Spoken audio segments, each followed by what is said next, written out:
আসসালামু আলাইকুম। হে beautiful people, কি অবস্থা সবার? আশা করছি সবাই অনেক ভালো আছেন।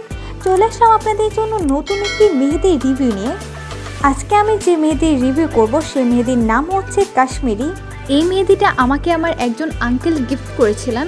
তো আজকাল দেখলাম মার্কেটে এই মেহেদিটা ভালোই চলতেছে, তো ভাবলাম এই মেহেদি নিয়ে একটি স্পেসিফিক ভিডিও করলে ভালো হয়। এই মেহেদি নিয়ে সব রকম ইনফরমেশন ভিডিওতে শেয়ার করার চেষ্টা করব, তো ভিডিওটি শেষ পর্যন্ত দেখার অনুরোধ রইল। মেহেদিটি রিভিউ করার আগে আমাকে ফার্স্ট অফ অল এই মেহেদি দিয়ে হাতে একটি ডিজাইন করে নিতে হবে, তো আমি সেটাই করছি। তো এখানে আমি আপনাদের সাথে একটি মেহেদির ডিজাইনও শেয়ার করছি।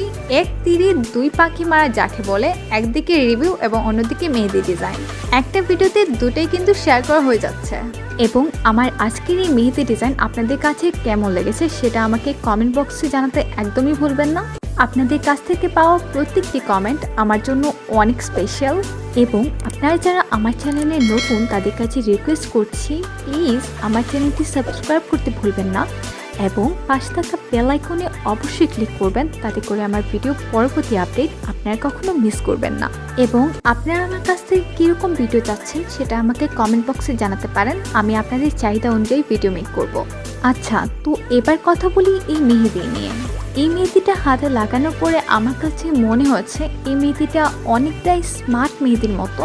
মানে আমরা জানি বাংলাদেশের স্মার্ট মেহেদি অনেক পপুলার একটি মেহেদি, তো স্মার্ট মেহেদির সাথে এই মেহেদির কিন্তু ভালোই মিল রয়েছে। অর্থাৎ আপনারা যারা অলরেডি স্মার্ট মেহেদি ইউজ করছেন তাদের কিন্তু এই মেহেদিটা কেনার দরকার নেই, কারণ অলমোস্ট দুইটাই কিন্তু সেম।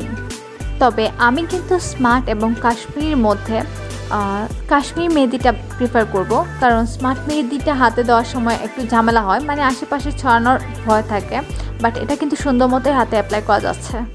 যেহেতু এই মেহেদিটা আমাকে আমার আঙ্কেল গিফট করেছেন, তো এই মেহেদির প্রাইসটা আমি বলতে পারছি না।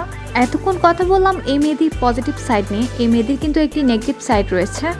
সেটা হচ্ছে এই মেহেদি হাত থেকে রিমুভ করার পরে কন্টিনিউয়াসলি কালার রিমুভ হতেই থাকে, অর্থাৎ পানির সাথে কালার যেতেই থাকবে। সাবান দিয়ে হাত ধুলেও কিন্তু কালার যেতেই থাকবে এরকম অবস্থা। এবং এই মেহেদিটা কিন্তু খুব একটা লং লাস্টিং না। যাই হোক, মেহেদি হাত থেকে রিমুভ করার পরে ভিডিওতে ব্যাক করছি। মেহেদি হাত থেকে রিমুভ করা হয়ে গিয়েছে, কালারটা কিন্তু আপনারা দেখতেই পাচ্ছেন। কালারটা জাস্ট ওয়াও, এই কালারটা আমার অনেক ভালো লাগে। আপনারা অনেকেই আমাকে কমেন্ট বক্সে বলছিলেন যে আপু রেড কালার হবে এরকম মেহেদি আমাদেরকে সাজেস্ট করো। অনেক আপুরাই আছে যারা কালচে টাইপ মেহেদিগুলো পছন্দ করেন না, তো বারবার আমাকে বলেন যে আপু টুকটুকে লাল হবে এরকম মেহেদি সাজেস্ট করো। তো তারা কিন্তু এই মেহেদিটা চাইলে ইউজ করে দেখতে পারেন। এটার কালার কিন্তু একদম রেড। পার্সোনালি এই মেহেদি কালারটা আমার খুবই পছন্দের। তো আপুদের রিকোয়েস্ট কিন্তু আমি রেখেছি, লাল কালার হবে এরকম মেহেদি আমি সাজেস্ট করে দিয়েছি। ভিডিওটি এই পর্যন্তই, কথা হবে আপনাদের সাথে পরবর্তী ভিডিওতে। টিল দেন টেক কেয়ার, আল্লাহ হাফেজ।